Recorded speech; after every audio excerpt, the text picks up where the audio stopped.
chocolate milk, the holy cow. I wear the Sikhs, tip up the beat on the 33. Charles Manson, ranch dressing, goat heads with the number 9. It is so divine with the holy grail, shape of the snail, the Fibonacci, sound of the conch.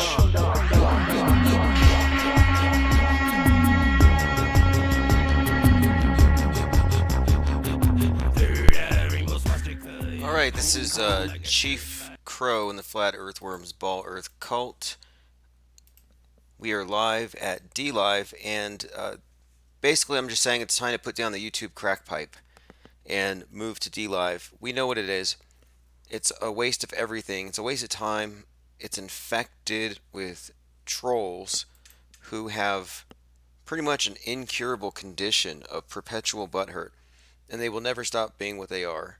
And it takes a lot more effort to thrive in other websites like Dlive that aren't really catering to the church ladies. So Dlive, I think, is a smart way to go. It's a quality control measure. In a way, it's kind of a quarantine. So if you haven't made the leap from YouTube to Dlive, now would be the time. So as we speak, I'm going to my YouTube settings, and I'm going to kill the chat.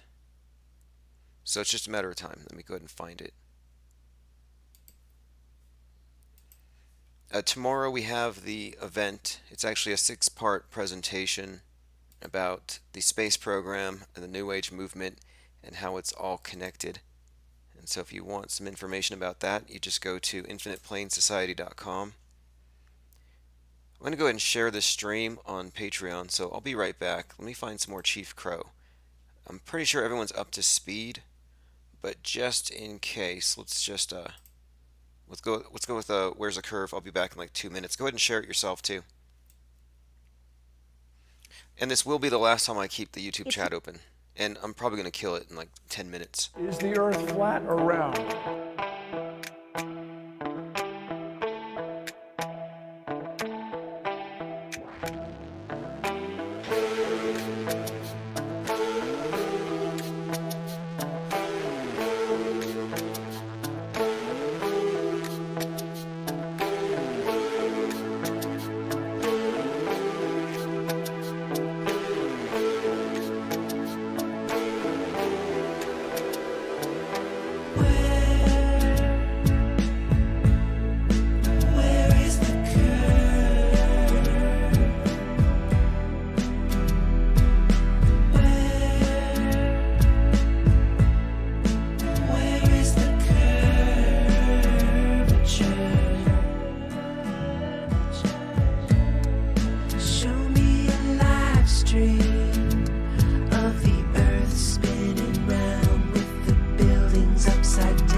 Alright, so I sent out the notifications.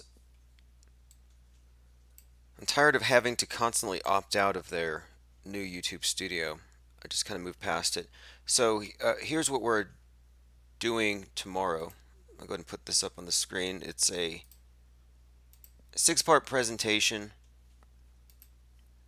on NASA and the New Age, where ancient mystery religion meets modern science, the symbolism of SpaceX, Blue Origin, NASA, birth of the New Age, Thelema, Scientology, Baal worship, and eschatology as expressed in climate chaos, Noah, and the modern flood myth. 6 parts. It's probably going to be broken up into 45 minutes to 50 minutes, and then 10 minutes of a break where I will interact in the chat room. It's just a text chat, no video, no audio for you. And I'll answer questions, address things, fill in any blanks that I've missed, and piece by piece we'll go through it. And the whole point of it is I want to systematize this information that we've been talking about, for a couple of years now. I mean, this is the topic that brought me into YouTube in the first place, or into this discussion. And the book Secret Religion of the Elite is pretty much the basis for this, but there's much more to add on to it. That book's about a year and a half old. I'm going to give you a copy of it if you show up, of course, as a download. And then you're going to also get the notes that I'm working with. So these 6 parts are broken up into several subtopics, and I just have a whole bunch of bullet points that I'll be going over. Each bullet point has some associated links, and this is going to make up, pretty much the entire presentation, but I think it's going to tie it all together very well. I'll fill in some blanks and introduce a lot of new information and make some things clearer, especially when you go to the source and you see where, how we arrived at certain things, and lots of new things that have come to light, such as these connections between Jack Parsons and Laurel Canyon and what that implies. Anyway, if you want to attend, you go to infiniteplainsociety.com. It's on top. It's tomorrow it's actually going to be 12:30 Eastern Daylight Time until 6. I have this block of time set aside to go through it all, and then leave time open for a Q&A. It might go 5 hours, but then you add breaks, and like I said, question and answers. It can go that long. That's how much time I'm setting aside for it, and it's going to be a Zoom conference, so it's not going to be open to the public. It's just going to be people who've signed up to the website. So that's enough of that for right now.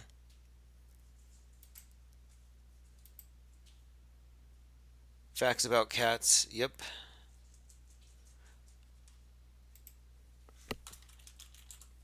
There's a link if you haven't signed up for it yet. Okay, next thing, I kind of want to go over a few other topics. I don't have a whole lot of time. I'm still working on the notes and the links. The title of the stream, Put Down the YouTube Crackpipe, is just like, at this point, it's really not all that relevant. And I think once I get to 1,000 subscribers, all of my videos will be archived here anyway. As you notice now, it keeps them for a few days and it drops them. And so as soon as we cross that finish line, that's no longer going to happen. It's just going to stick, and we want that. So if you haven't hit the follow button, please do. And this, of course, refers to Dlive. And as we speak, over there on YouTube, I'm not really following the chat, but I'm hitting the button that says Enable Live Chat. So it's down. And like I said, I'm not going to turn it back on. On that channel, though, it is kind of worth noting that video I put up right before New Year's. We were celebrating Year of the Rat 2020, which that's coming up here in about less than a month.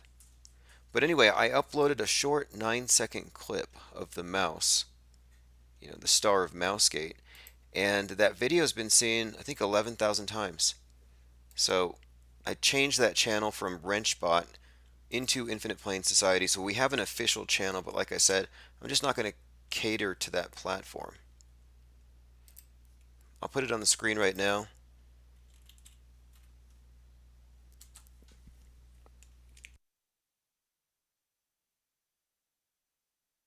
And I'll give you a link to this video. And also this is going to be, here we go, probably getting a lot more traction in the coming days. And so I'll fill you in on that over at Discord. Here's a link.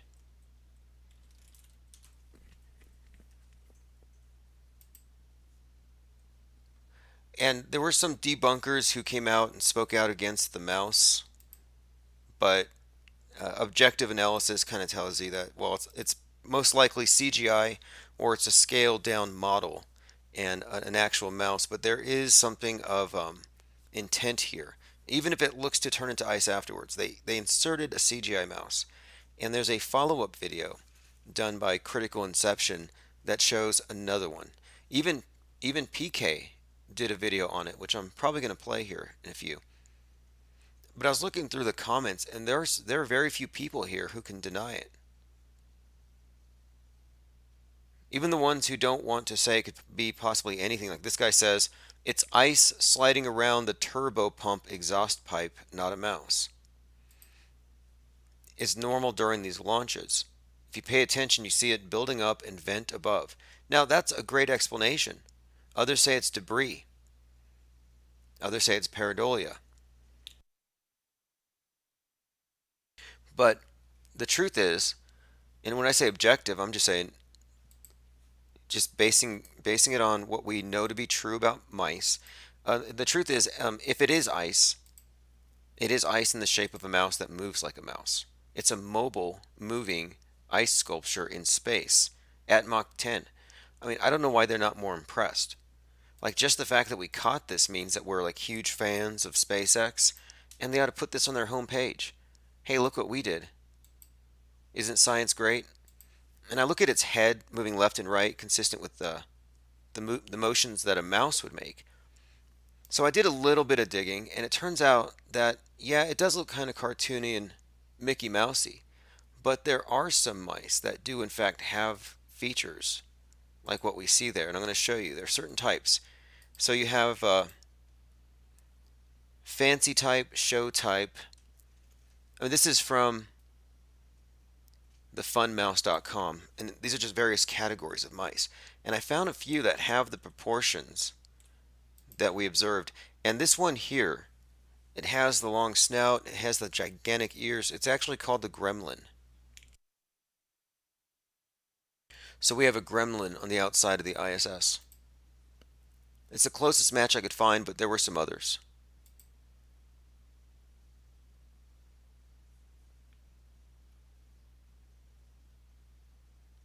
I'm going through your comments. Somebody says slowing it down is fine. I didn't slow anything down. What happened was Mick West sped it up 10 times.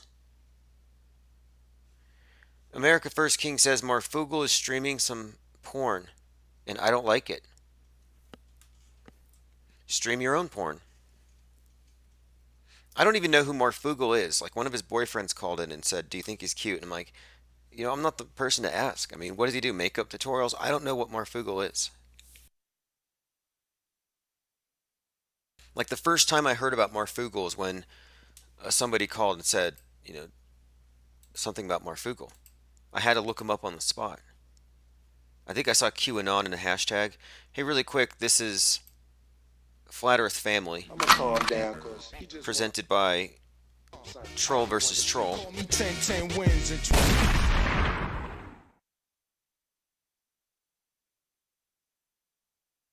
What you do, Earth is what you do, Earth is what you do, Earth is what. Not a globe, not a globe, not a globe, not a globe. NASA lies, NASA lies, NASA lies, NASA lies. To your face, to your face, to your face, to your face. There's a dome, there's a dome, there's a dome.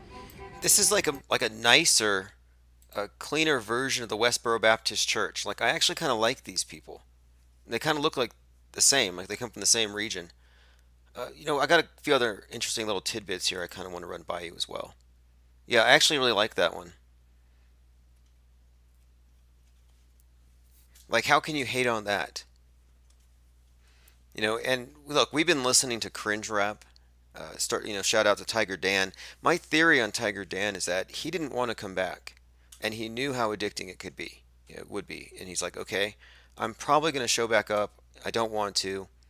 So how do I burn the bridge between me and Flat Earth forever? And so he did his rap, which, as you know, pretty much burned that possibility of coming back. I think that's kind of what he was doing, sort of a self-induced hazing or shaming. Facts About Cat says it may not be pleasant, but it's creative. I don't think that's a good standard.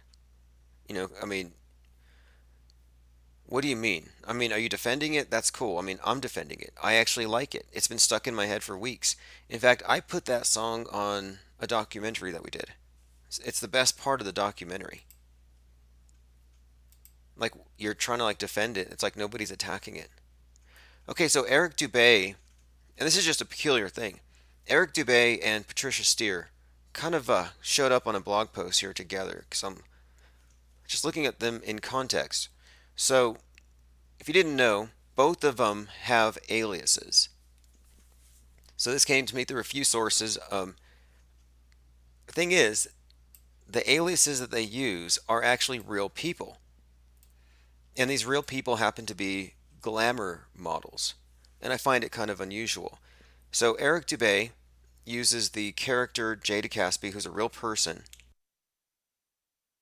He's like a fashion model or something. And using this disguise, he's able to go into the media. In fact, he's friends with this guy, Jim Dobson, because I contacted Jim Dobson. I said, hey, you know that this Jada Caspi that you took all these quotes from is actually Eric Dubay. And he wrote me back and he said, no, Jada Caspi is sitting right here with me in my living room. So I thought that was very peculiar because, yes, it has been uncovered that this is like a proxy or something. And I'm not really sure why, but a number of people have found out. We have a few sources for it. Steer goes by Francisca Vox as a name which also corresponds to a fashion model. I don't know what it means. I'm just putting it out there. Yesterday we talked about Miley Cyrus's knees and she remarked on this first that her right knee looks like Seth Rogen and sometimes like Jimmy Neutron. And I pointed out that her knees were more or less identical to Ayesha Curry's knees. Well, this morning I went through my subscriptions here, and it turns out Cam B did a video. And look, he's not happy about it. I mean, we make a lot of jokes about this stuff, but he makes some valid points here. But he was looking at pictures of the feet of Ayesha Curry and compared them to the feet of Miley. I'm just going to play it. I'm going to play this Cam V video here. I'll give you a link. Ayesha Curry, well, let's say this. Miley Cyrus plays the role of Ayesha Curry, and we all know this, okay? It's a sick, sadistic, twisted, demonic secret. And this is what they do. They put these white people in blackface makeup, and they parade around as black people. Okay, I'm going to skip down to the part where you can see the other foot, just because it's plain as day. It really is. There's some distinctive characteristics, not just in the knees, but the feet. And, you know, what we're actually doing here is just due diligence. You know, he made some bold claim, and he said, hey, I believe that this basketball player's wife is this actor, pop star, wearing one of these hyper-realistic masks or bodysuit or whatever, you know, skin dye. And as far as that goes, he has been backing up his statements time and again with his own research. So I'm going to play a little bit more of it, but I'll leave you a link so you can subscribe to this channel.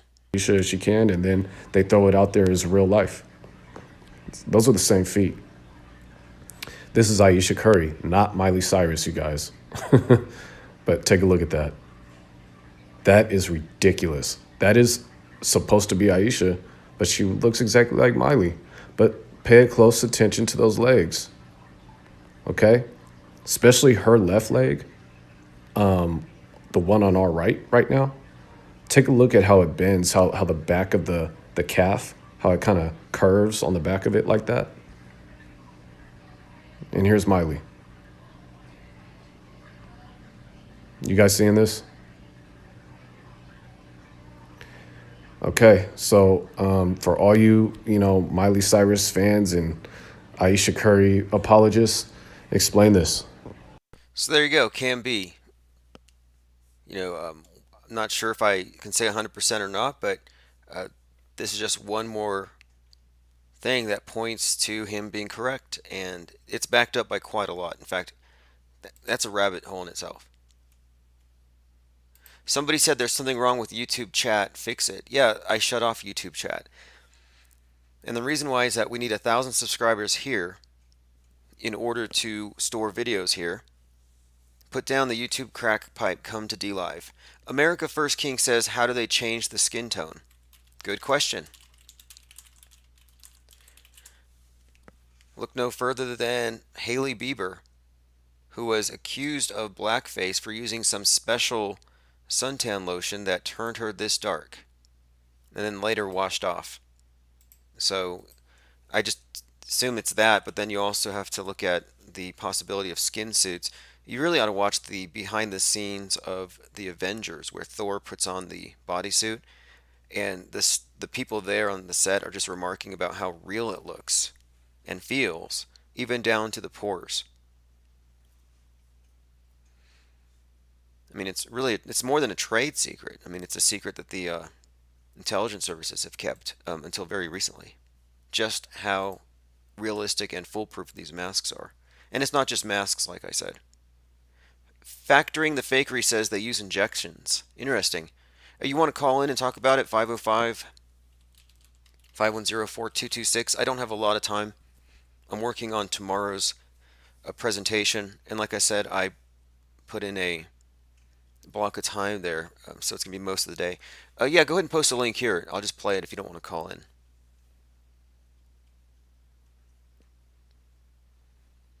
But basically, anything that they can do in the movies, they can do in real life. And that also, I mean, they can do in the news and make it look like real life. Anything that special effects wise, digital effects wise, actors, actresses, I mean, that's how this thing works.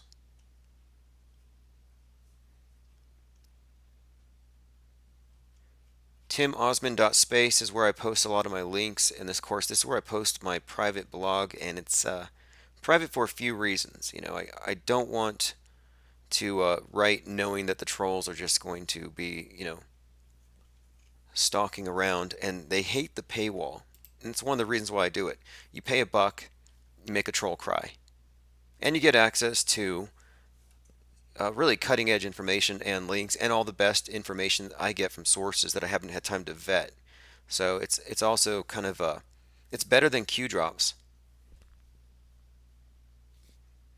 Facts About Cats says the news is way more fake than the movies and the actors suck more. Yeah, it's because it's government. I think they can't make it in Hollywood. You know, they've always said politics is show business for ugly people, and I think that's kind of true here. I've called it the Government Actors Guild, the gags. They're not good enough to be SAG. Okay, let's take a look at what you have here. So here we're talking about something that's used to change a person's skin.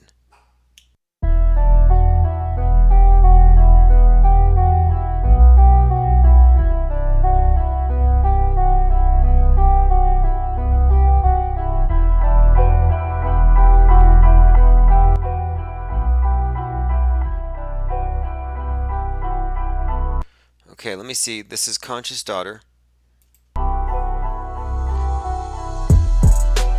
Natural skin tone or not? Now, I don't know who this is, but I'm going to go through and just consider what you're presenting.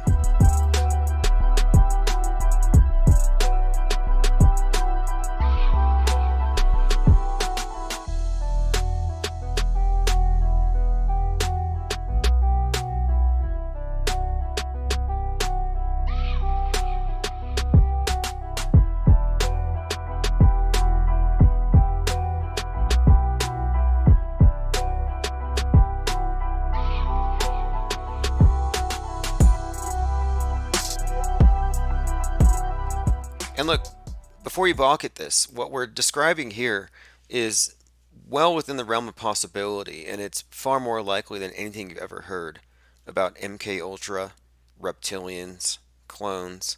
None of that. That's all disinformation to distract you from basic spycraft and the use of theater and psyops as a part of managing the public, or governing, if you want to call it that. Okay, blackface is in Hollywood is more than a trend; it's a role. This is really intriguing, and we've discussed this at length. We talked about, you know, people in Black Lives Matter, NAACP, political agitators claiming something to be something they're not. Okay, what do you have here? Melanotan. I've heard of this melanotan. And I've actually seen pictures of it. I should probably discuss this more too. I mean, it's important to know what's available, what's possible. You know, you want to know how green screen works, how augmented virtual reality works. You needed to know about the Vomit Comet, desalinated tanks where they train for the ISS, spacewalks. I mean, if you don't know what they have at their disposal, you would be completely visually illiterate to everything that they're presenting you with. You wouldn't see it. You wouldn't see through it. And it really does remind me of that movie, They Live, where it really is the case that the people who are in the media, in politics, and pretty much in your faces all the time in positions of power are, in this movie anyway, they're misrepresenting themselves. And the people who can see through it are pretty much noted. And I guess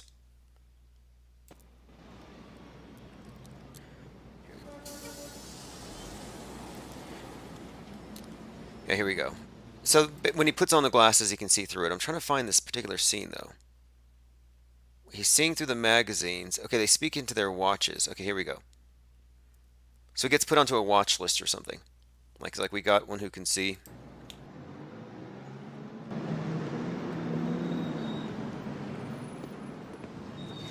How are you today, sir? Okay, how's it going? Fine, thank you. So that's pretty much what we're talking about. We're talking about, I mean, this is all, of course, allegory, but it's pretty much, I mean, look at the magazines. Conform, conform, no thought, conform. Conform means don't disbelieve, don't diverge from what they show you on TV. Trust the appearances.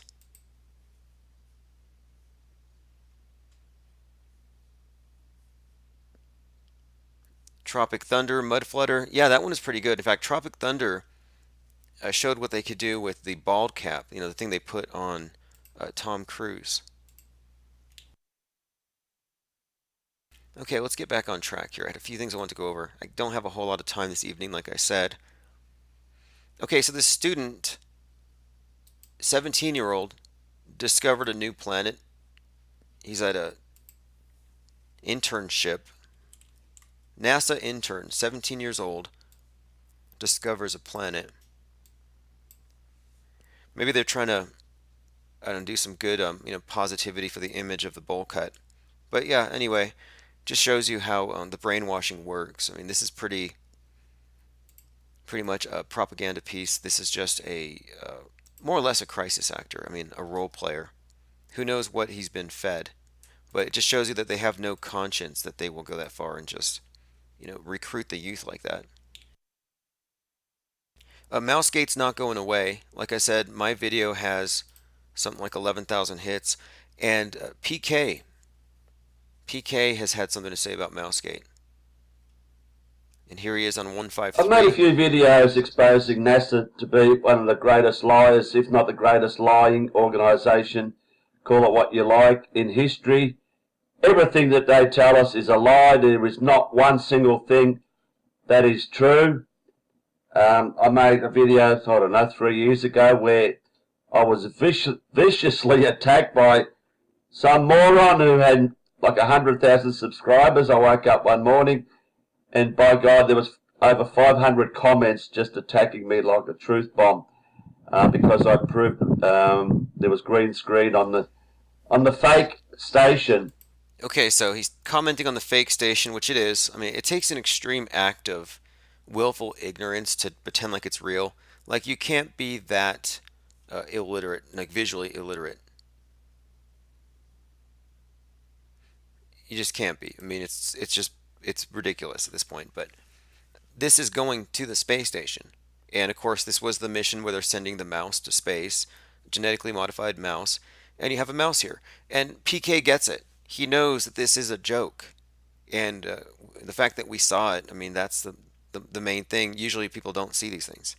Change the picture. Oh my fucking God. Closer up at normal speed. There it goes. Now I'm just going to slow it right down. 1/10 the speed.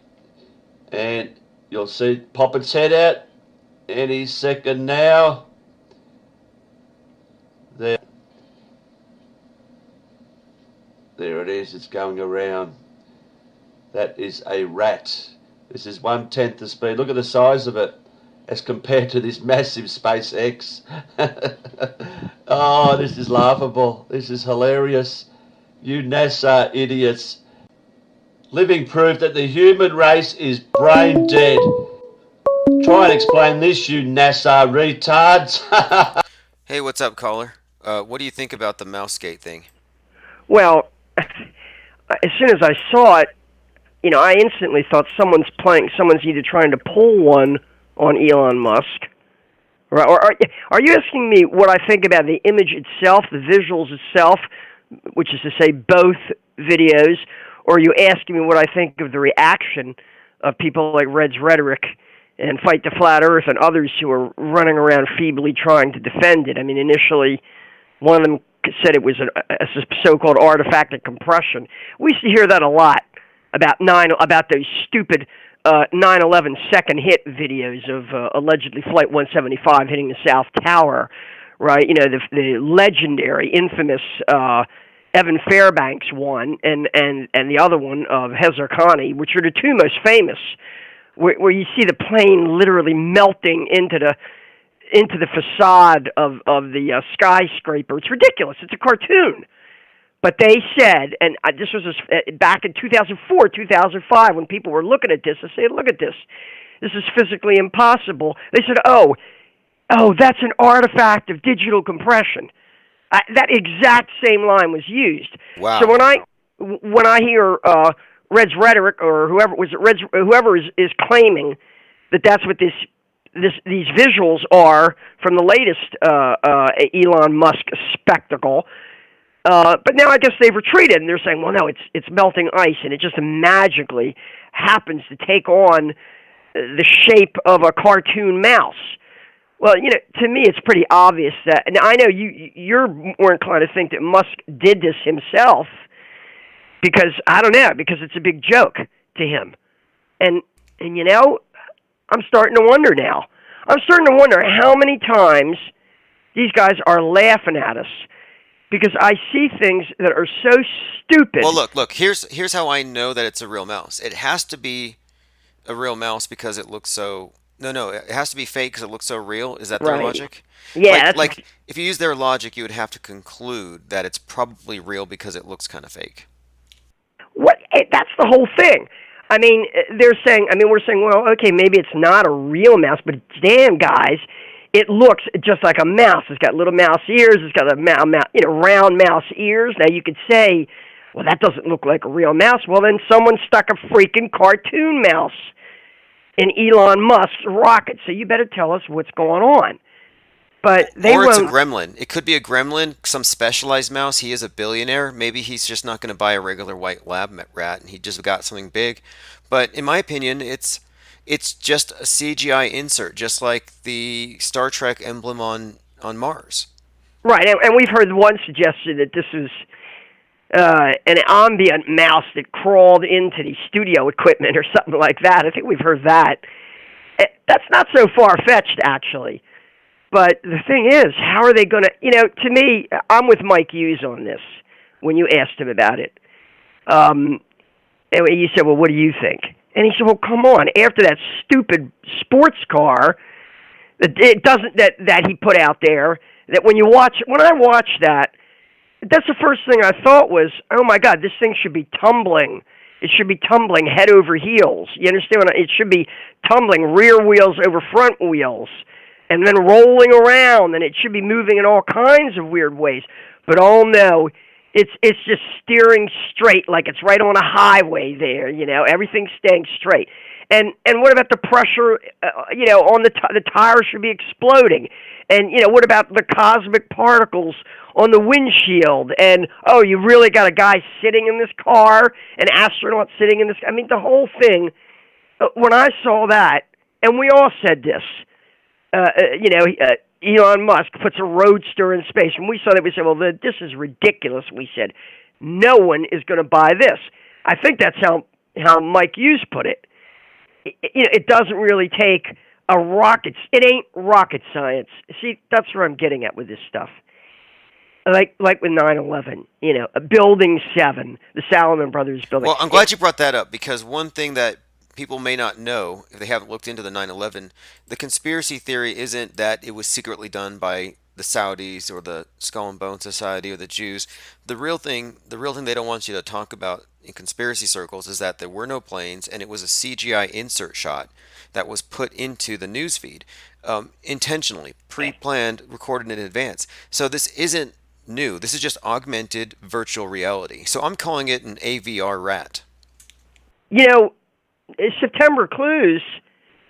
Well, initially they were just looking at the plane crash videos, but then on and on, their determination was, and they took a pretty, a very technical look at the video and everything else, and they started looking at the buildings, and their thing was everything we were shown on TV, including the implosions, which is to say the controlled demolitions, and Building 7 was fake. And basically from kind of like a Google Earth simulation. And they showed that by an examination of things like buildings being in the wrong place, their Veronazzo Bridge being in the wrong place, just anomalies and crazy things that if you really dug in to the videos would show that everything was faked. In other words, even Building 7, which is crazy when you think about it. Hey, it's a great hook though for a controlled opposition, where now you can have a limited hangout over this anomaly, and everybody will go to the anomaly because, it's the one that no one wants to address. And then they can go ahead and corral the movement and keep them from straying into the territory where they're questioning if any of it was even real. Well, it's like you're saying, we don't think Tupac really died. He went to Cuba, but not conceding that, hey, this current, you're saying it's Akil, maybe, that is the reincarnation of Tupac, or who is? Oh yes, yes, absolutely. All right, 100%. Because I got to tell you this. I got to be humble. I got to be honest about this. You talk about visual literacy. I'm 68. I'll be 69 in April. Now, I have excellent vision. I don't wear glasses. I have pretty good vision, although it's gotten worse over the years. But you got the They Live glasses, and those are the only ones that really matter. But those are conceptual, and for me, those are always about the narrative. Yes, at a certain point, you can show me a visual. I didn't need anybody to explain to me that the Evan Fairbanks or the Michael Hazarkani legend, they're now iconic, those shots of Flight 175 seamlessly, noiselessly melting into the steel-reinforced concrete facade of a skyscraper, an aluminum plane like Casper the Friendly. Or we called it Ghost Plane. We called it Ghost Plane. We said it was just like Casper the Friendly Ghost. No, I didn't need a degree in material science or engineering to look at that and say, of course, that's the argument that Fetzer made. Fetzer said this is a physically impossible image. When we finally got him to look at it, I got to tell you about Jim Fetzer. We had the hardest time I shouldn't say that. We had to get him to sit down and actually look at it because for the longest time, he didn't have a clue about that. He really didn't. I hate to put him down. When he finally looked at it and said, yeah, you're right, that's physically impossible. That's a cartoon. Of course, we were saying that in 2005. We said we went to war over cartoons. We didn't realize how much. And, when you look at the news coverage of the day, even with respect to Building 7, you realize we have like 3 or 4 different angles on the controlled demolition of the Salomon Brothers building, all 47 stories of it. One of those is actually Dan Rather. I know you're familiar with this one. It's Dan Rather's voice saying, well, that looks he uses the word dynamite. He says that looks so much like when they put well-placed dynamite that we see so often. And he was referring, of course, to all the Las Vegas hotels that we always see getting demolished on television. And Dan Rather said it. That within a day after, his voice is on in the background saying, well, that looks just like when they put dynamite in a building to take it down. That's what he said. Dan Rather is telling us this. Why would they have put that out there? You understand? Knowing that all the conspiracy theorists, the people like me, that were already suspicious of them, knowing, or I don't know, Alex Jones or whoever, knowing that we would look at that and say, oh, come on, guys. But you know something? They must be that self-confident, that arrogant, that, as you say, they think they can divide the conspiracy theorists, the fakeologists, divide us against each other and have us arguing over what's real and what when the whole thing is a fake job. The whole thing is a fake job. But look, it still works, and people are apologists for those who can't go all the way. And like, okay, you mentioned Fetzer, and I understand if somebody isn't up to speed and you push them to a certain line and they don't want to go any further, that's on them. And he came around. He came around. Exactly. And I brought up... Although now he's still, I don't know, ever since he talked to that John Lear, who says we have colonies on Mars and other things. And I remember that interview he did. Wait, he still believes in... That's the problem here. This is where I was getting at, is that he's debunked the moon landing ad nauseum. And with that, shouldn't you also have, at least in your own mind, deconstructed all of the science that made that possible? Because now it hasn't actually been tested and validated.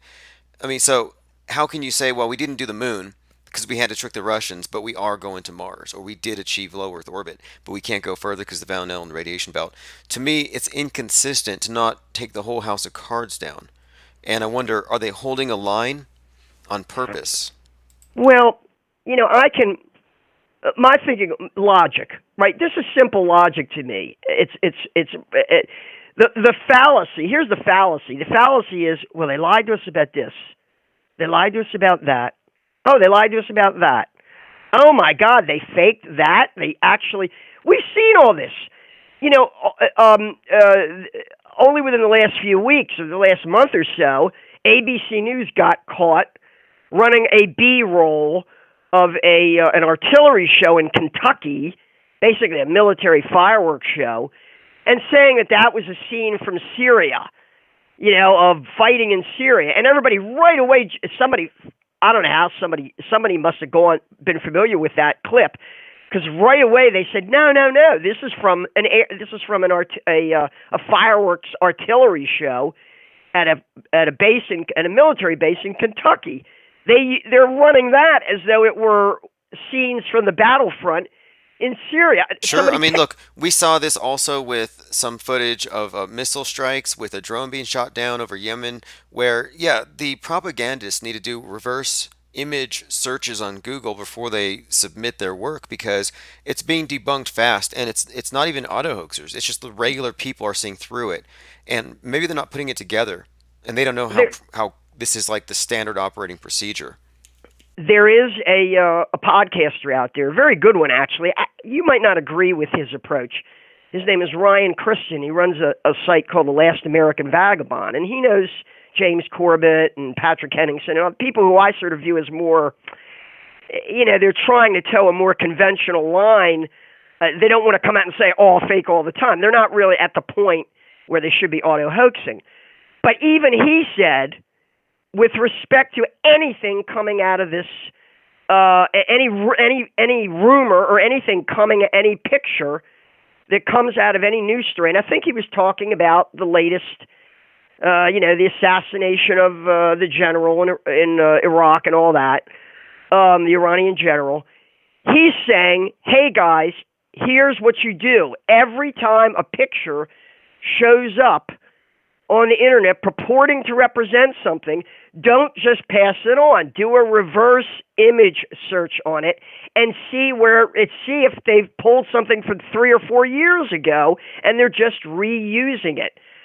Like, for example, every time they make another claim about a chemical attack, you might go back and say, oh, this is the same one they ran when they ran the original chemical attack story in Duma. And now they're running another one. Oh, look, they recycle the news above and below. I called it out for the last 3 years in a row. Every winter solstice has been attended by big UFO sightings that later turn out to be SpaceX or missile tests, but they correspond with the winter solstice. And I think it's tying into this Christmas star. And I think it's all astrotheological, but we predicted it in advance this year. And it shouldn't Well, be that, it's clockwork. that's what it makes it so easy. I really like your model here, your new paradigm, because I don't even waste any time with people now. If someone says to me, well, what do you think? Or no, here's what everybody wants to know. Everybody's thinking about, well, why? Why would they do this? Why would they do that? And I just shrug my shoulders and I say, well, they want to start a new religion. They're basically creating a new religion. Or maybe what they're really doing is repackaging, as you say, the old religion, the old astrotheology. Yes, that's tomorrow. Tomorrow I'm going over this thing called NASA and the Cult of the Obelisk. And this is going to be taking place to tomorrow. Where I'm making it very clear how I arrived at that conclusion that, yeah, they've repackaged this fertility cult, Mystery Babylon, and dressed it up like the Jetsons. Well, I've already heard, I've heard that said. I've actually heard that referenced already with respect to the group called Extinction Rebellion. I guess you've covered their antics. They're the ones that chain themselves to bridges in London and try to shut down traffic and all that. And they paint themselves like guerrilla theater, we used to call it in the 60s.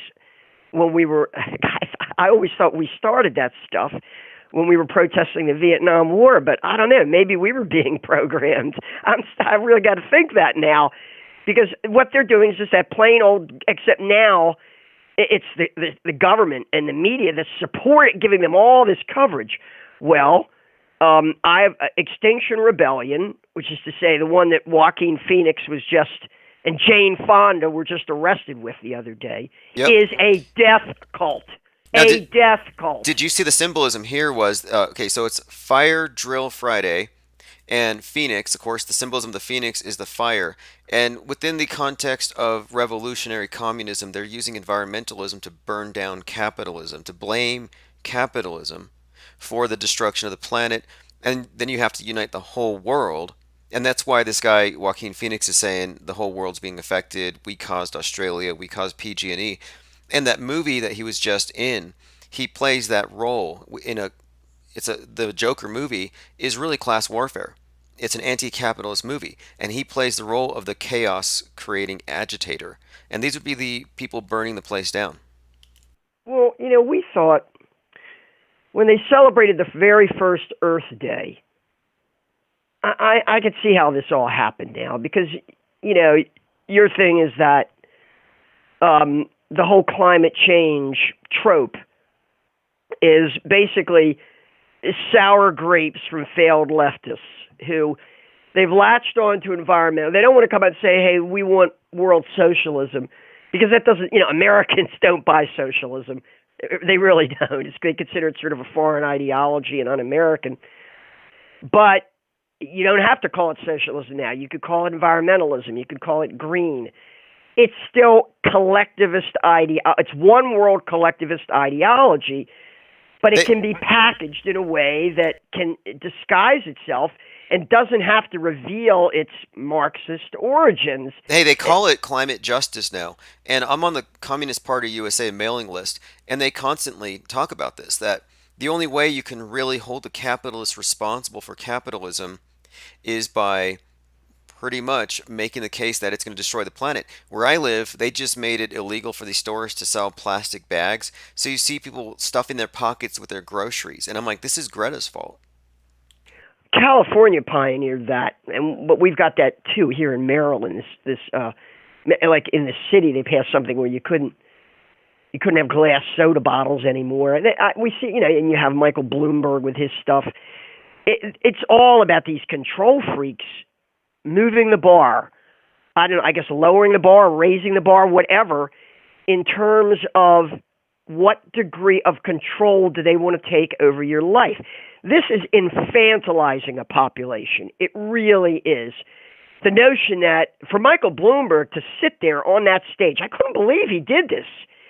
And they said, well, so you believe in raising taxes, not on the rich, but on ordinary people who are drinking their sugary sodas. because it's for their own good. It's for their own health. You should be policing their own health. And Bloomberg came out and admitted it. He said that. He actually said that. I said, I can't believe this guy is saying that in people's faces. Oh, yes, this is going to be good for the great unwashed and for the commoners, that we're taking care of them. We're taxing them for their own good. I just don't believe. Look at the kind of mindset that's going to buy that.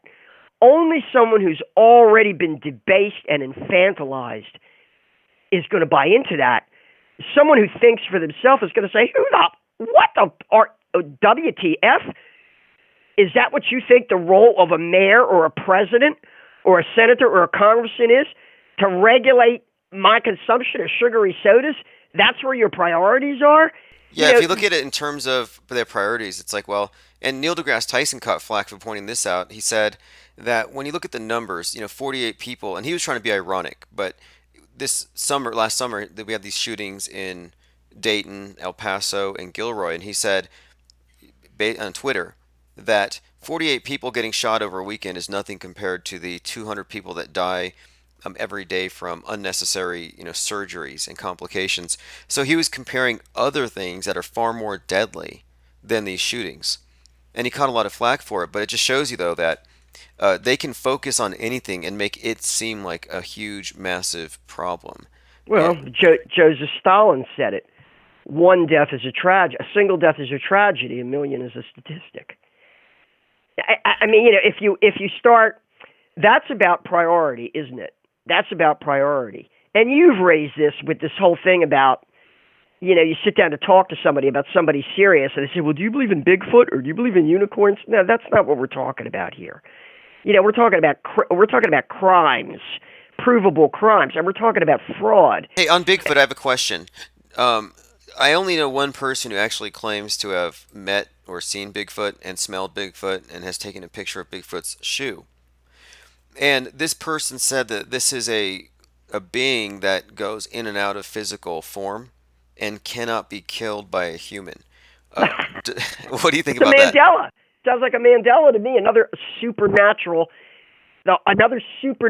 beyond the realm of natural law, beyond the realm of physical law. Allah be praised. It's one of those things. It's miracle thinking or magic. We used to call this. We did call it this in the 70s, 80s. We called it magical thinking. Yep. Well, magical thinking. See, we can say that's, patently ridiculous, but is it any different than the people who believe that aliens are going to come down and give us some type of higher tech, like an iPhone 33 or something? Like believing that these mystical aliens are watching and they might appear and might elevate you and they might communicate with you telepathically. I mean, people pretty much have these mystical beings, and I think like Bigfoots and aliens have replaced things that maybe before might have been, whatever your local myths. These are just secular myths. Well, this has all already been written about. Carl Gustav Jung, I'm sure you know who Jung is, right? Everybody knows Freud and Jung. Carl Gustav Jung wrote his last major work. I guess he published it. It would have been published in the 50s or the 60s, early 60s. Was about the then nascent but growing ufology, the UFO movement. And yes, what Jung says in his book is this is a mythology of modern times that's emerged as a consequence of social anxiety, hopium. He didn't call it hopium like we call Q now, hopium, but that's essentially the idea he was saying. He was saying, what is the psychological motivation for people to think that because they see lights in the sky that it's aliens coming to rescue us? He chalked it up to the post-World War II malaise of people. People were so demoralized by this massive destruction, so disillusioned that what ufology represented and UFOs represented, that whole alien thing represented, was this desperate wish for someone outside the realm of our ordinary existence to save us from ourselves. He wrote all about it. You can find his work. And then Joseph Campbell, who was, Mr. Expert on mythology, and its relevance to the symbolism of all the ancient religions that we see over and over again. His magnum opus is called The Masks of God. It's in like 4 volumes. And his 4th volume, which is called Creative Mythology, and this, I remember I purchased a paperback edition of this. I got a gift, actually. I got it as a gift, a Christmas gift, in the 70s. Like 1970. It was right after the first or maybe the second Star Wars film had come out. Joseph Campbell had an entire chapter of his magnum opus, The Masks of God, devoted to modern mythology and the creation of modern myth, and it's all about Star Wars. You can go read this right now. He put it all out there. He said, oh yes, the Lucasfilm Star Wars, this character, just as you said, Luke Skywalker represents this, Darth Vader represents that. So all this has already been acknowledged and written about. Yes, it's very Joseph Freudian. Campbell. It's very Freudian as well. Just when you get into the hand of the sword hand being chopped off, and then the second movie, he has to use the Force to bring the sword back so he can kill the monster, and then he gets packed into that dinosaur thing, and then he's like reborn. Well, what is that? Is that the dismemberment of Osiris? Yes. Him getting his hand chopped. I mean, it's a sword hand, and the sword hand is the the obelisk hand, the phallic symbol representing the obelisk, which is then placed on the grave, and so having his hand reattached, his sword hand, is Osiris remembered. And then, of course, in the other movies, hanging upside down in the cave, same story. He has to summon the sword into his hand, and then he cuts himself free. And then he packs himself into that tauntaun dinosaur thing for warmth. So then you see Luke being pulled out of the belly of this dinosaur thing, which is like a rebirth. So Luke has a couple of rebirths in this. And in the first one, he's hanging in Cloud City on an actual cross. But hey, if you can see the screen, there's this thing. It's a UFO on a stick. That's what is going to hook you up to Starlink. UFO on a stick. You mean like a like a popsicle? Well, no, it's Elon. This is what Starlink's going to use. It's basically the dish or whatever for your internet. It looks like a stick with a UFO on it, and this is going to be just an antenna. That's just an antenna, right? But it's going to be in every home, and they stylized it to look like a flying saucer or a UFO. And this ties into everything. I mean, even the symbolism of, like, for example, the Space Needle, which we talked about on 11.3. The Space Needle is an obelisk, but it's clearly a flying saucer on top, and it has to do with the space age, how they're repackaging their symbols for the new age. And it actually implies a traction beam, the elevator that beams you up. And then, of course, being elevated ties into this concept of those who are chosen to be, elevated above the destruction to come, to be saved before the UFOs wipe everybody out. I mean, it's implicit in there. And I looked into the origin of the Space Needles, and they're all over the place. And yeah, they all literally symbolize a flying saucer and a tractor beam. Well, this is like the medieval cathedral. In a way, I mean, you look at those things, and you ask yourself, why, like Notre Dame or Mont Saint Michel or the Cologne Cathedral, you see how tall they are, and of course, we're told that the motivation for that style of Gothic architecture, that it was symbolic, that in a sense it recapitulates that obelisk thing of reaching up toward the sky, the Tower of Babel, it's reaching up toward the sky. Because why would you bother to build these tall cathedrals, with their huge, with structures like that? Well, we're reaching up to heaven. We're reaching up to heaven. So, to me, architecture is, you see the symbolism embedded in the architecture over and over again. So sure, of course, why a space needle? You know what I'm saying? Well, space is the new heaven. So for the new age, heaven, the archaic heaven, has been replaced with this techno heaven, the space utopia. So the way that you get to the heaven, unlike the previous obelisk, where it's allegory, is a little more like tied to this fertility cult. In this case, it's you get into the flying saucer. You go with you go up with those you are elevated above. It's basically this idea of like a new age path to heaven, a new form of salvation, where it's based on This is awful. This alien is awful saviors. because we're now going to have to rescue science. The word itself, we're going to have to rescue because they've destroyed the meaning of it, obviously, because they've just repackaged a lot of the old religion, and they're now calling it science. Whether it's climate change, whether it's Noah with the ark and the dove and all that, they're just repackaging this stuff, but they're calling it science. It's crazy. Science has never been about that. Science is about correctly formulating a falsifiable hypothesis. It's about setting up an experiment. It's about conducting the experiment. It's about repeatedly conducting the experiment till you get reproducible results, predictable reproducible results, consistent reproducible results.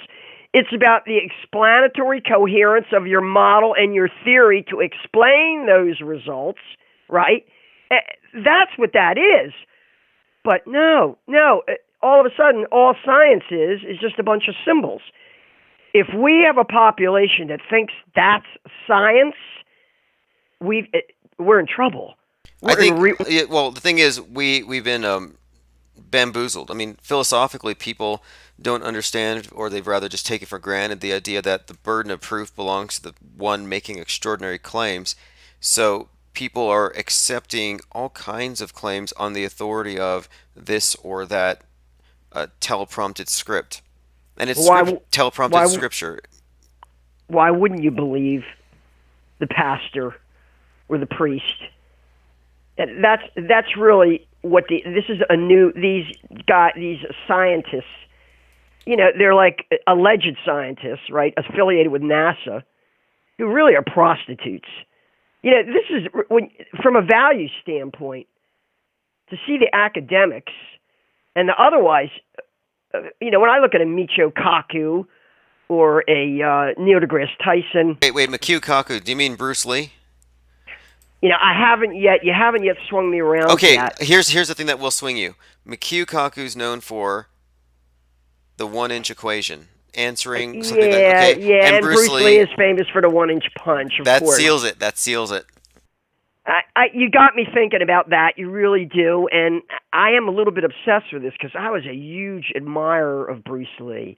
In the circles I traveled in, he was like God. We considered him the personification, the embodiment, and the quintessence of the American dream because of his innovations in the martial arts. We thought he was the guy who was demystifying things, who was taking it out of the realm of the foggy and the mystical and trying to make a science out of it. That's what his Tao of Jeet Kune Do was supposed to be. I would be really, really bitterly disillusioned and disappointed to finally convince myself that Bruce Lee became Michio Kaku. That would, because I can't stomach Michio. He's disgusting. For him to come out and be propagating what he says as science, he's really destroying the minds of young people who might be looking to him as some kind of role model. That's one aspect of this. The so-called, educated, degreed, credentialed, quote-unquote scientists who are debasing their, I can't stand the idea that educated people out here who know what real science is and who know how difficult it is to arrive at reproducible results, how difficult it is to construct a falsifiable hypothesis and really test it, how difficult it is to come up with a model that has true predictive value that you can build engineering results from, how difficult that is. They're just going to sit back and let these assholes tell you that, Elon Musk put a roadstar in space and we're showing you a video of some absolutely ridiculously impossible spectacle, and this is science. This is science. And aren't you inspired now? Do you ever think about just, is it like a lot of effort to constantly maintain this firewall against the insanity of the world stage? Like, do you ever just think, well, maybe I'm just going to go along with it for a bit and just play along just for the entertainment? And do you think you could actually harmonize with this thing and just go with the flow? You have to be so cynical. You'd have to be so cynical and so manipulative. And you'd have to be on the payroll I think, to go along with something like this, if you knew better, Now, of course, we now have a population out here that really has been dumbed down. It tells you what's being taught as science in the public education system is fucked as far as I'm concerned. It is gone. I don't know why anybody would put their kid in one of these schools. And you've been through the whole thing about, the kids are going to be subjected to the modern version of duck and cover. Of course, I'm old enough to remember duck and cover when they told us you got to get down on your knees, stick your head between your knees and up your butt, just in case there's any flying glass from a nuclear bomb. Really, that's what they told us. Really, they were worried about. Okay, so again, this we know what this is for. It's all training, and yeah, definitely, it's Oh, you can all watch the video. You can all watch the newsreel footage of that out there. Well, let me run this by you. I had this idea though. Like, what if we reach a point where we realize we can't change anything? The technocrats have got the human race on a leash, and it's pretty much there for life. Would you be open to becoming a shareholder in a CubeSat company started by myself, where we would fake sending CubeSats into space, and then we would send down pictures from space as like a thing. Basically, we start getting into the space business, and we don't have to provide evidence beyond what we can manufacture in Final Cut Pro. You want to use mockery and satire and digital imagery to create your own fake and say, look how ridiculous this is. I mean, is that what you're saying? Because I don't think the situation we're in is unprecedented at all. Here's what I see. I spent a lot of time reading about and studying life in the old Soviet Union, and especially Soviet culture, and especially in the German Democratic Republic.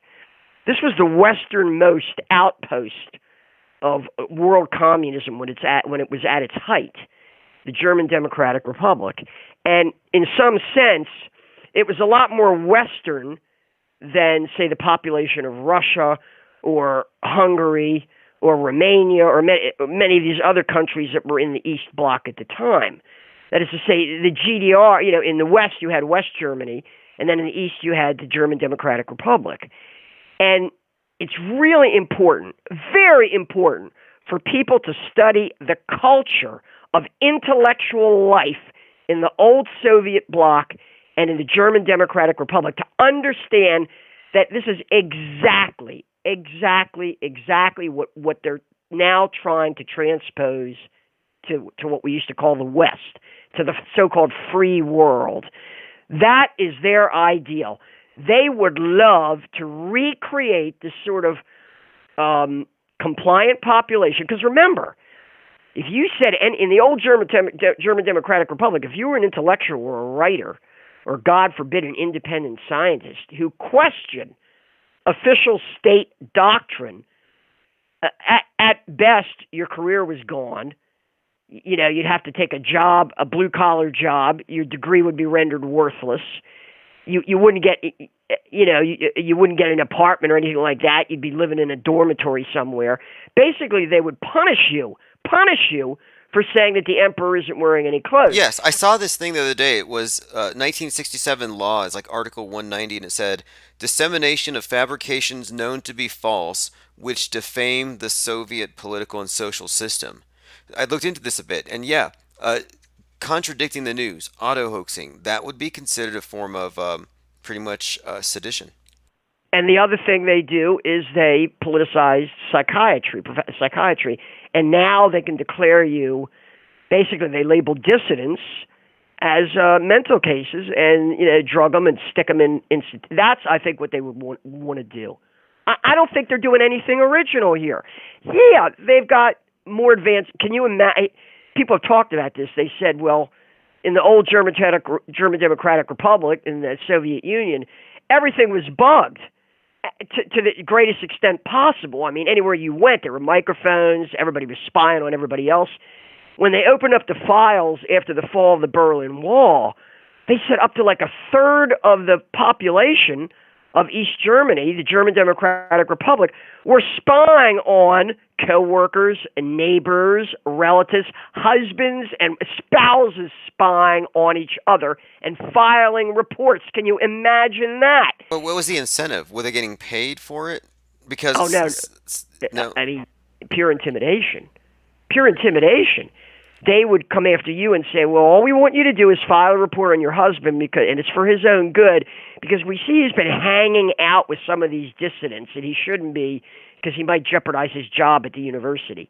So you don't. He doesn't have to know, but you just file a report on your husband with us every other week or so, or once. That's what they were doing, and people have said, my God, if they had the surveillance technology that exists now, in terms of cameras everywhere, microphones everywhere, then that was the ideal in the old Soviet bloc. And I continue to come back to this idea. They're the first ones to claim, with Sputnik, the first ones to claim that they put something in orbit, in permanent orbit, around the Earth. They're the first ones to claim that was Sputnik in 1957, 58. John Kennedy later went on to run as president, claiming that we were falling behind in the space race and we needed a complete reform of our science education. Oh, God, we got all kinds of new... That year, when he got elected, 60, 61, 62, we all got brand new science textbooks. It was a big deal, a big deal. He said that was one of the grounds on which he won the presidency, allegedly, that we were falling behind the Soviet Union, just to say the Russians, in the space race. They were ahead of us.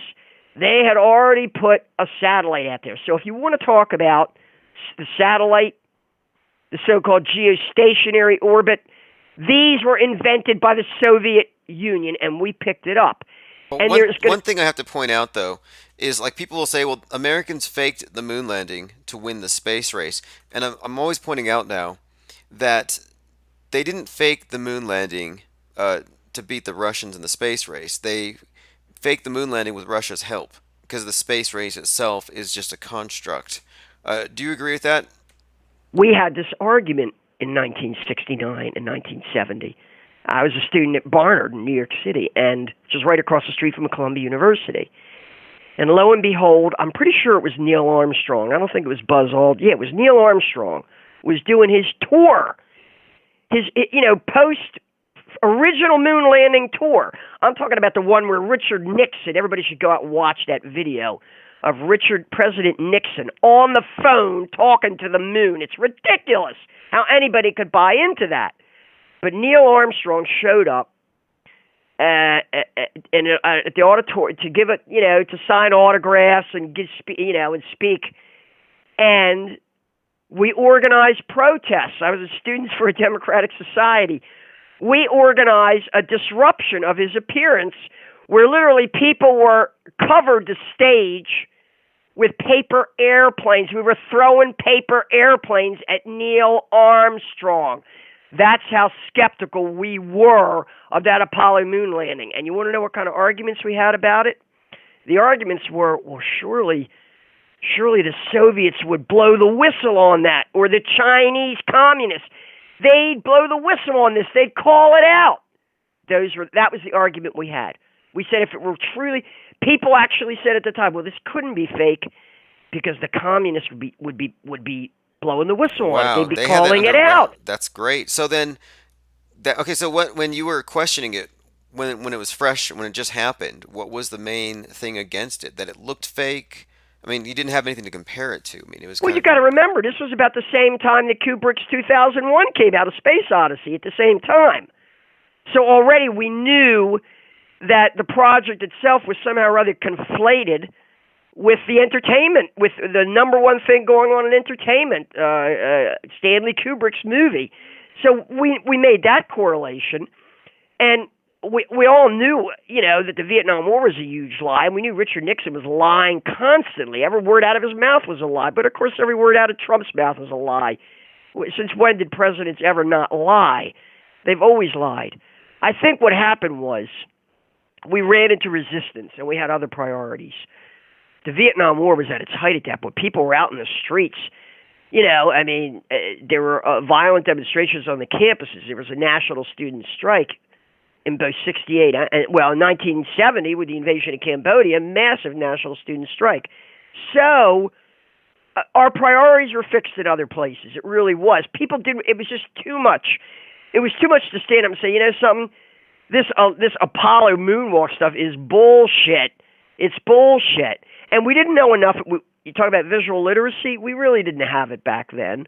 We didn't have it. Well, we saw this stuff they showed us, and we didn't know what to make of it. One thing is, it's removed from your everyday experience. Like right after Starman, I thought, okay, now the dominoes are going to start falling, because you can't deny that is just a CGI it's a movie. But right after that, then we had Parkland. And so suddenly, it goes from laughing at this car in space to trying to point out, hey, these people are just tugging your heartstrings. They're a bunch of actors. And so the news on the ground always takes priority over the fakery above, and it's coming from the same sources.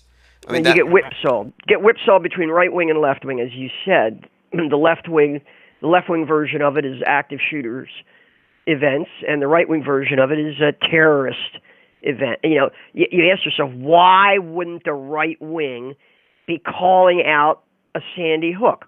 Why wouldn't the NRA be calling out Parkland as phony?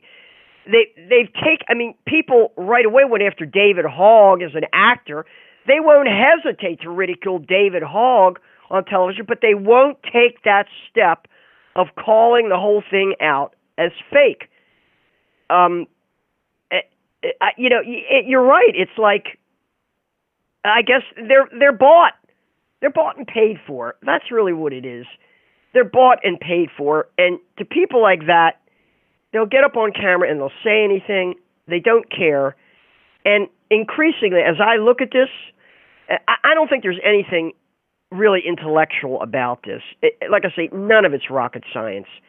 It ain't rocket science anymore than that stupid image of Flight 175 seamlessly melting into the South Tower is somehow an artifact of digital compression. Bullshit. You know what? On that note, one thing. Okay, so the people who are labeled conspiracy theorists are characterized as paranoid. When you unravel these things and you find out that the conspiracy theories are there to cover up the fact that these are psyops, when you get to that point, you see that, well, they didn't die. Nobody did cry. A whole lot of people got paid a lot of money for these roles that they played in this thing. Everybody went home happy except for the believers who get pretty much bamboozled by it. So who's really paranoid here? Who's really got a dark view? Who's really the ones who are overanalyzing things and taking things too seriously? The conspiracy theorists who've totally gone into non-belief, or the true believers in the news? Well, there are two questions here. One, what's the priority? How important is it? Because obviously, if it's on the same level as unicorns and Bigfoot and ufology, then who gives a shit? We got plenty of hobbyists out here. I don't have time for that. But if it's important, if it really matters, then it's pretty clear that you're talking about a population that's being gaslighted and brainwashed. Now, does that matter to you? If it does matter to you, what's your threshold? I've shown you this. I've shown you that. How many Robbie Parkers and Gene Rosens and Wayne Carvers do you have to look at to start shaking your head about Sandy Hook? Wait, speaking of Gene Rosen, he came back. Yeah, he's Rabbi Jerry Myers. Love it. Yep, from, Man, they got him under control. They're like, hey, Gene, keep your eyes on the teleprompter. Do not stray. And he did it. So, hey, everyone, shout out to Gene Rosen, a.k.a. Jerry Myers. He definitely earned his paycheck this time. He didn't goof. A lot of people are agenda-driven on this. They don't care how much of it's fake or how much of it's real. They want to blame somebody. And so, that's where the whole Jewish thing comes in. They say, well, we don't care. We know who's behind it. They want to take all the guns. And that's probably, to some extent, they're right about that. But that's people who are so, they're so ideologically motivated that pointing out that it's fake is not quite as important to them. That's just, once again, a question of priorities. What's your priority? If your priority is you've got an ideological axe to grind from either the right or the left, then why argue about the facts? You're going to try to shape your perception of the facts to fit your ideological narrative. But if you're really interested in what's real and what isn't, it's pretty easy to deconstruct this stuff. You can look at it and see this is a blatant fake.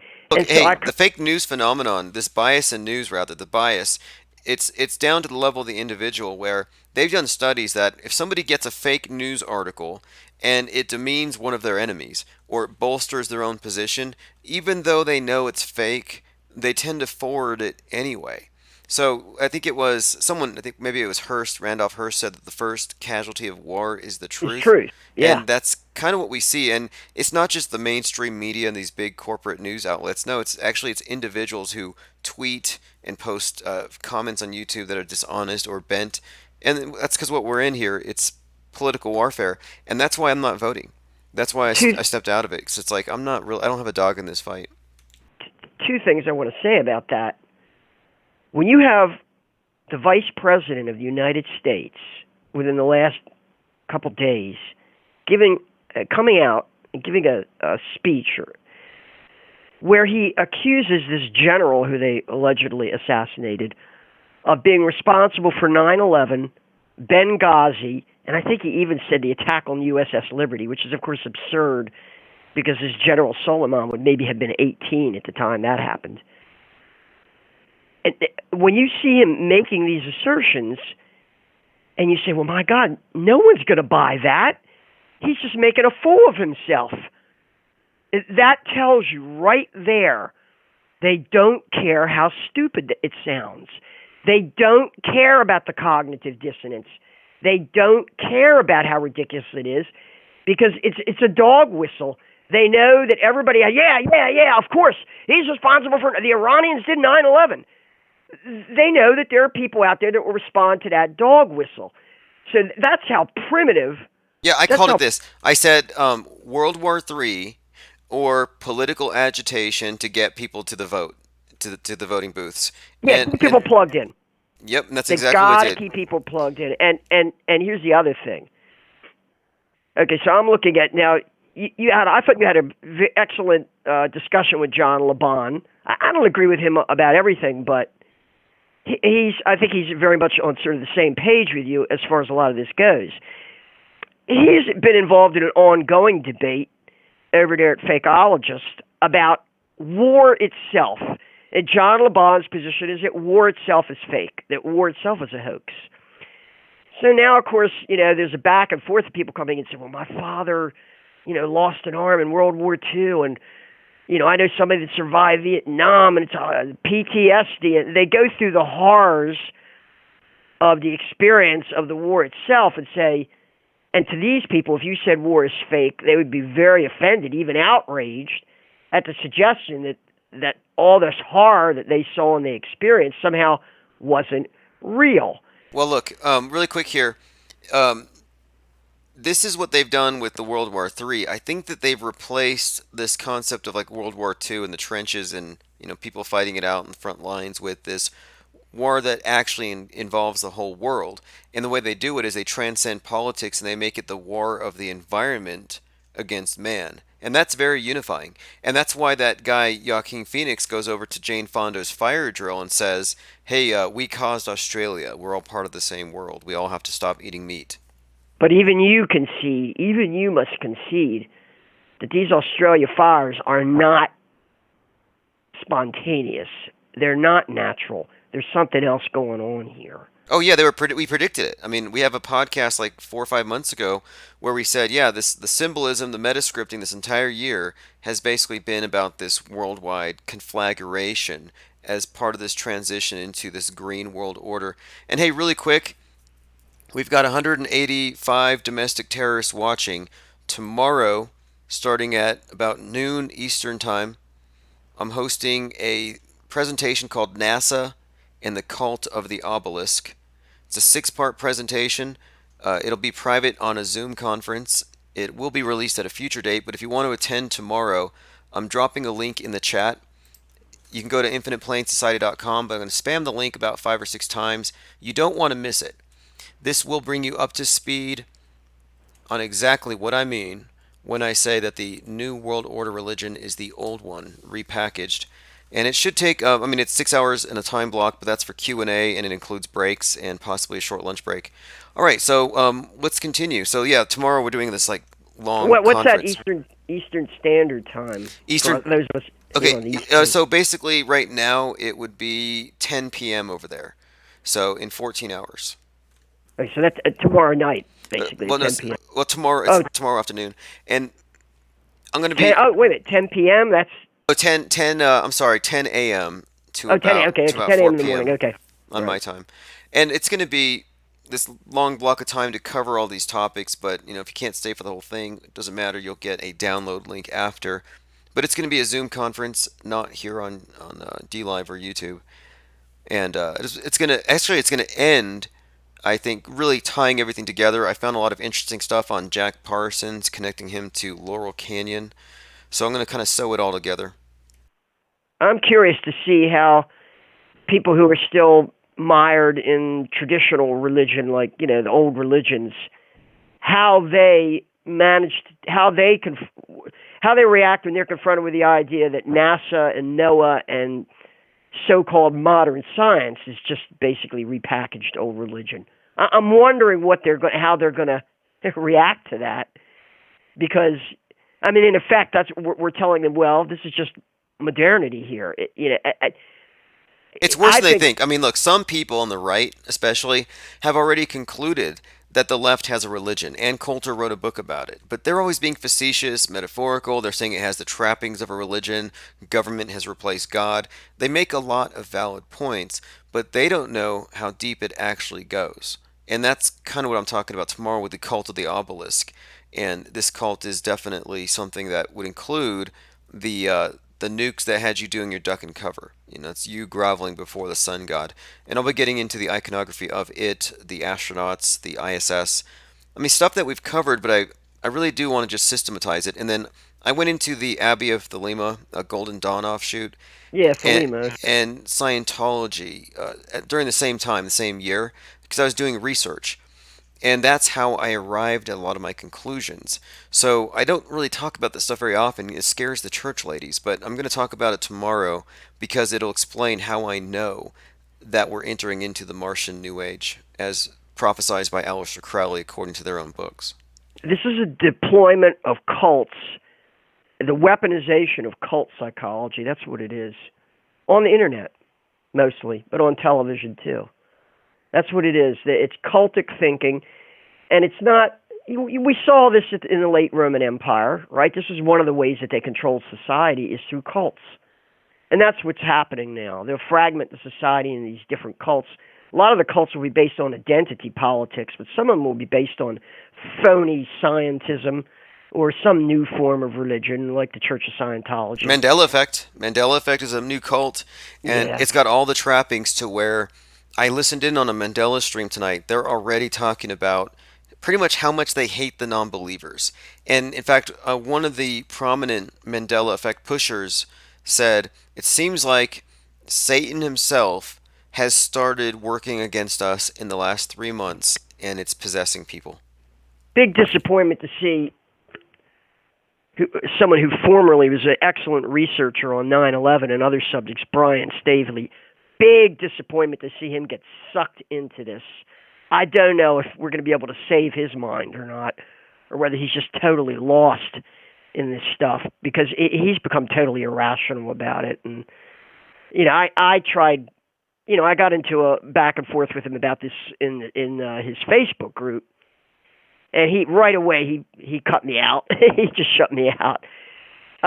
Big disappointment. And I don't know. I personally, I think the Mandela effect's going to be a passing fancy. I don't think they're going to be able to make it. It doesn't have a lot of legs to stand on, really, because it's so trivial. Most of it concerns trivia. As you said yourself, to call it Mandela, if they went to South Africa and said that, they'd be laughed out of there because everybody remembers Nelson Mandela in South Africa.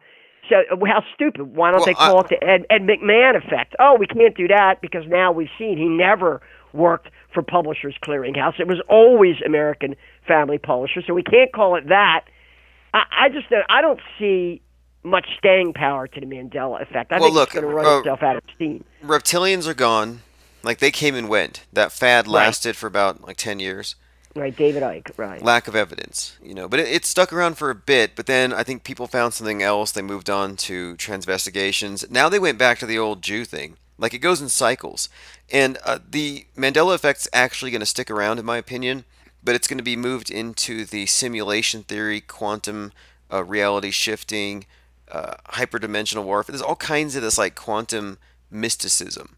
And so, I can see why people, not to justify or rationalize, well, maybe. I can see why people would get hung up on the Jewish aspect or the Zionist aspect, at least in terms of public policy of a lot of this stuff. I mean, let's face it, they're in this. No one should pretend that the Israelis and domestic American Zionists were not in on propagating the narrative, the 9/11, crazy Islamic hijacker narrative. So I kind of have some sympathy for people who get caught up in that aspect of it. And I'm not sure how you really are going to deal with that. That's because you got to look at, who makes money off of it. You look at 9/11. Wait, but look, when we're looking at scapegoats or we're looking at bad guys, it seems to me that you have a better case for making a scapegoat in the political left in general, in America in particular, rather than any ethnic tribe or religion. And that's because the political left is openly statist, totalitarian. They want your guns, they want your money, they want to break down the nuclear family and enslave you and tax you. They want to take away your death tax and pretty much dumb you down. So it's like, why focus on these other small scapegoats when you have this big looming presence right in front of you? And that's really what we're fighting today. The reason I left YouTube is that side of the political spectrum is so tainted, the culture, that you can't even have free speech on platforms like YouTube without church ladies who shut you down because you offend them.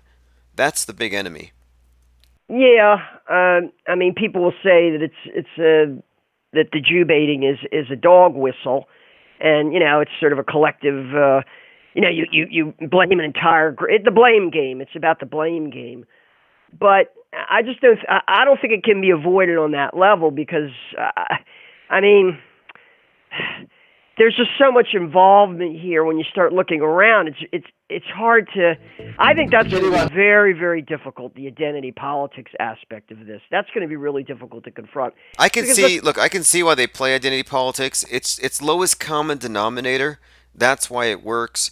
Joe Biden, I was laughing at him a couple months ago because he told this story about how he got his street cred with the black community by staring down some gangbanger named Corn Pop. It's some stupid story, but he polls well with them. It's all just pandering. It's all pandering. Yeah, all the politics in this country has become nothing but pandering to people's backwardness. Of course, I agree with that, but I don't think you're going to get. I don't think you're going to get around the problem of deep involvement in these psyops by other governments, and for some reason, and this is where I'm still trying to figure out the Epstein narrative, which you say is a complete construct. You're saying that essentially all these alleged victims who claim that they were recruited and working for Jeffrey Epstein, you're telling me they're making it up? Yes, I think it's soap opera to get people to vote. And, for example, even the Pizzagate conspiracy theories, no one has yet proven anything. So I think that these were created, and I think they have Hollywood actors who play into it. People like Tom Hanks and his kid. They play into these conspiracy theories, Pizzagate in particular, because it's all part of getting people to vote. So even if you're not politically active, you have to say, well, I'm going to vote for Trump because I don't want the deep state to win. It's all about... What do we do with this documented legal case against Epstein that he was convicted of that involved the Labor Secretary, Alex Acosta, negotiating a plea deal down there in Florida. Yep. As the world turns, Days of Our Lives, General Hospital. I think it's all soap opera. Because if the fake, look, I mean, if it's faked on the level that we're suggesting, and it involves these very politicians, like so, for example, the Clintons are being implicated in something with Epstein or something. Well, if they were really going to go down, don't you think they'd blow the whistle on some right-wing orchestrated psyop or staged event? I mean, they're all in on the world stage. And I think anything on the world stage at this point is immediately suspect. And it's kind of a radical shift to say that even this stuff is faked, even the Me Too drama was faked. But like looking very closely at Brett Kavanaugh and Blasey Ford, as many people have observed, does appear to be the same person. It does all appear to be a show. And well, you'll have a real hard time with that one. I'm telling you, people. If you can get people to see that Blasey Ford and Kavanaugh and Brett Kavanaugh are the same person, what else is left? Really, what else is left after that? If you can get people to concur with that, that's going to be rough. That's going to be really difficult. Well, here's where I start. I get people first if they're familiar with Bohemian Grove. If you know about so if you know about Bohemian Grove, and you've heard what Richard Nixon had to say about it, you know. Right. So then if you look into these full body mask / wig get-ups, and then you look deeper into the occult societies that many of these people belong to and their various rites, it's really within the realm of possibility that that entire Me Too drama was a Masonic I mean, look, there was this headline, and I think it was in The Guardian, where they said that the Brett Kavanaugh case was a drag. Hey, I got another call coming in. Appreciate it. Have a great night. Infinite Plane Radio. That Israelis and Hi, this is Gotcha's daughter. Hey, go ahead and mute your speaker really quick. Okay. on propagating the narrative tonight. Sorry. Oh, it's all good. I don't know if you can hear me. Yeah, you're good. Okay, so Okay. you had brought up something earlier about the injections, the melanotan.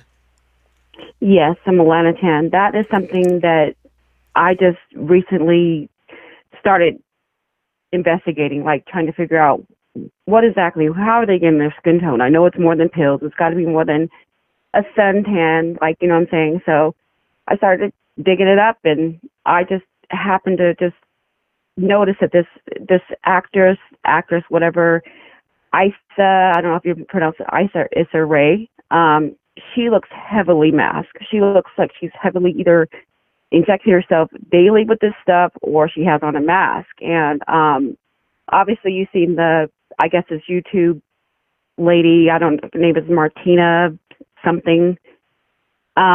She's obviously been using the stuff, the melatonin.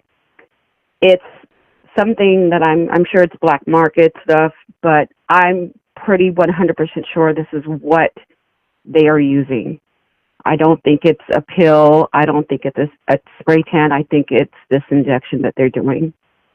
Well, that would explain the entire body thing. I mean, we have seen the bodysuits that go up to the wrist, and it appears that those are in use here as well. But it's good to know everything that they have at their disposal, that these things are even possible, because if it's outside the realm of possibility, people won't be able to see through these things, and that's what we're talking about. So that's really interesting. Did you see Cam B's video contrasting the feet? I did.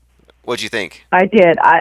Oh my gosh, he is right on spot. I mean, he is awesome. I mean, I just can't believe he's out there just pulling it through, and I'm just like, wow, the feet. I mean, the feet are dead on, and then the knees too. And you had pointed out the knees, I think last night, and I'm like, oh my god, that is like on the spot. I mean, if that's not her, I call her Maisha. I kind of combinate the two, the Aisha and the Miley. That's pretty good. Yeah, we did the same. That's pretty good, Maisha. Might have to start using it because Maisha.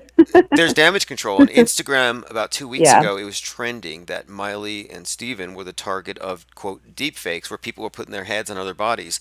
And I didn't see any of these images, but I'm like, they put that out there, I think, to hide this. To hide people calling them deep fakers, calling out these various actors and actresses. So on that particular one you brought up, you're suggesting that it's all been a charade. just pointing it out, we're probably going to see damage control. Have you observed that as well? Evidences of damage control? Yeah. Well, not on that particular topic, but on something else that I did yesterday, exposing well-known rapper. They're coming out of everywhere. I don't know how you guys could do it. I am just losing my mind with trolls. Because I just started recently doing videos. I mean, I've had a channel for a long time, but the first time that I'm really starting to expose people. But yeah, the damage control and the comments, I see it all the time. I see it on your channels, on Cam B's channels. They are just out of control. I mean, it's almost like either they're the person themselves or they've got a team of people that they've hired to do it. I mean, it is what it is. I see it now from my end as I guess a creator. I see what you guys go through. I mean, I could see what they're doing, what their plot is to try to control what they're trying to do. I mean, it's so obvious. Yeah, and I don't even pay any attention to anonymous comments. I feel like at this point, if they don't create their own content, you can just disregard them because they don't have any skin in the game. They're just like anonymous. Yeah, and it takes a lot of courage, and it takes a lot of effort. But I'm at the point where I'm sick of lies, and I say that on my channel. And first, was supporting your channels, supporting channels like yours, supporting Camby, and a lot of them. And I've been weeding out the good from the bad. And there has been a lot of fakers that are pretending like they're truthers, but they're not. And I say that because I look at them like, gosh, they're just like these people that they might as well just be the people that they're trying to expose because they're doing the exact same thing that they're doing. And so that's why I kind of went in a little bit harder than I've been doing, especially when they're like, oh, you're bold, you're going after, Crazy Bone. I'm like, well, he's out there saying he's a truther, and I'm calling him a liar because I'm looking at all his videos and he's saying, okay, well, he's exposing this, he's exposing that, but at the same time, he's still throwing up Baphomet signs and he's still doing what he's doing. And I'm like, people are not watching this, I've been having the same issue with High Impact Flicks where people say, well, why do you keep calling him an agent when he exposes a lot of things? And my point is, he exposes some anomalies, but he leads you to the conclusion that it was a false flag when it was actually a psyop, and that's a major distinction that they're trying to hide from the public. So I call them all out, and if they're not going to adhere to the truth, then they're pretty much liars or proxies for liars. Oh yeah, and I totally agree with that. And I have been dealing with like I said, I've been dealing with the trolls. I've been reading everybody's comments. I make sure that I don't miss anything because I'm like, I don't want to miss anything because I want to make sure that I'm investigating everything. Is this really, at one point I thought, and I really do think that one of the trolls is actually him because they came out of nowhere and I went to their page and it's a monetized page and they've got like 20,000 subscribers and they have monetizing his merchandise. And I'm like, either you're a huge fan or you're one of his crew or you're one of himself. But they said, oh no, I live in Germany and this and that. But anyways, I kind of, whoever it is, I kind of ticked them off or whatever it is. And Crazy Bone actually comes back with a video, and I've never seen him like make a video this fast. He's he's either on a podcast doing his interviews or somebody is interviewing him. All the interviews I've been researching him for a couple months now. So I've never seen him do a video the way he did it last. If you go to my page, you could see the video he did. This is within like 6 hours of me posting this video, with 6 hours of the trolls that I got, and he's actually saying that, that he's not out there trying to harm anybody. He's doing this. He's doing all this positive stuff, and he's been doing this positive stuff. And I'm like, wow, this is real. This is real. This is really happening. This is crazy. You know what I'm saying? Literally crazy. So I was just like, this is damage control. This is what they're doing. I mean, either he's having somebody watching the page or he's doing all this kind of stuff because I've never seen anybody respond that fast. Some that that normally does interviews or podcasts. Why are you doing all of a sudden you're doing a video, just a pop-up video out of nowhere? Yeah, So that's a dead I giveaway. really think it's Dead much giveaway. They weren't, yeah. and they weren't expecting this obviously because they didn't have a No. contingency plan. If they had a plan, they would have probably enacted it. But what we see, I think, is damage control. Like for example, we were really hitting the nail on the head, I think, with this Bieber weekend thing. And on the Drudge Report, on the cover, they created this controversy. Justin Trudeau shocks Canada by going blackface in these old pictures, and Yeah. suddenly you will not find what we were talking about. Yeah, yeah, it's unbelievable, and it's like, it's I'm like, people fear saying the truth, but I'm like, I'm tired of being scared. I mean, what can I lose from saying the truth? I'm going to put it out there. I'm tired of being lied to. I'm tired of being fake, and that's why I'm like factoring the fake. I'm going to bring out the facts from the fake. If you've been faking me this whole time, I'm going to tell you the facts. Just that's how it is. So, yeah, well, I appreciate the call. I had someone in the chat a minute ago say they watch the news on the left and the right, and they listen to the middle because they want the truth. And I've been trying to say for a while, there's no independent media outlets if they still make their opinions based off the mainstream, because they're still assuming these shootings are real, the terror is real, this fake science is real. So it's kind of a farce. But yeah, you're right to call things out. And someone had brought that up before, that this person is a gangster rapper exposing the lies, getting popular on truther trends, like a truther bandwagon thing. Yeah, and that's why I've been watching him for a couple of months and just watching interviews, watching back and forth, just making sure that I'm going to cross my T's and dot my I's before I make this video, because he is a major, I guess, rap star, and he is now proclaiming that he is a truther, and he's got a lot of followers. He's got a lot of people that came back at me and said, how dare you say he's a truth, he used to live this life and he did this and now he's telling the truth. No, he's still in the life and he's still doing the things he's doing. And a lot of his interviews that he's doing, I look for body language. I listen to, when people are asking him questions, he's coughing at questions like, I know about the game and stuff like that. So I'm just like, he's a fake. He's just all up and down. Basic rule now: if they don't auto hoax, they're not really paying attention. And even if they do routinely expose things, if they're still using the term false flag, I say it's safe to call them an agent or dangerously ignorant. Like, there's really no excuse to keep forwarding that line that actually is being used to preserve the integrity of mainstream media lies. So yeah, I just say I don't pull any punches on it. Well, hey, I appreciate the call very much. Okay. Anything else? Thank you, IPS. Yeah, drop a link to your video again, if you don't mind.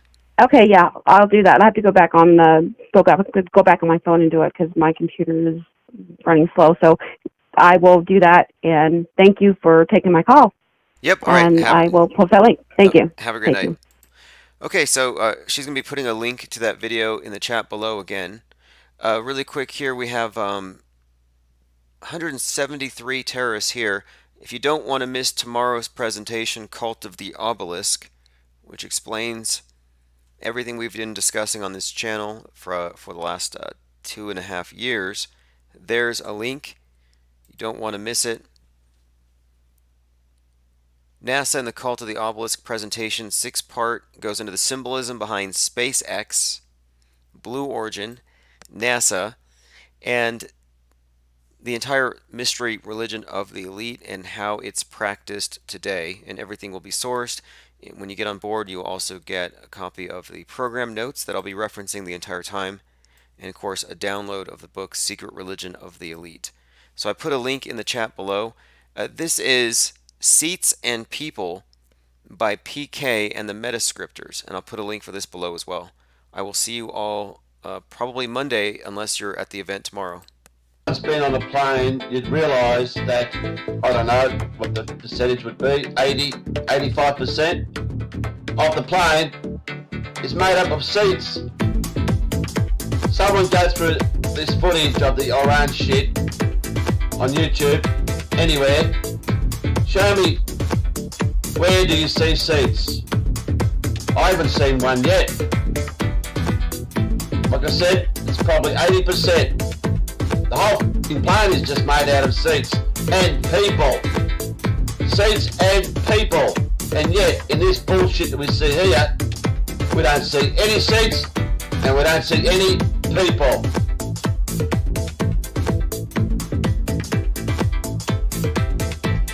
Seats and people. Seats and people. Seats and people. Seats and people. Seats and people. Seats and people. Seats and people. Seats and people. Seats and people. Seats and people. Seats and people. Seats and people.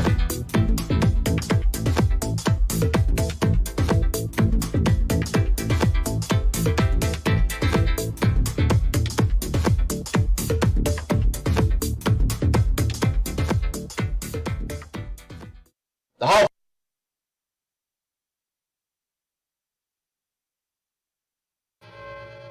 The concept of auto-hoaxing, or preemptively calling out things as fake if they're not accompanied by evidence and their extraordinary claims, that's a philosophical approach.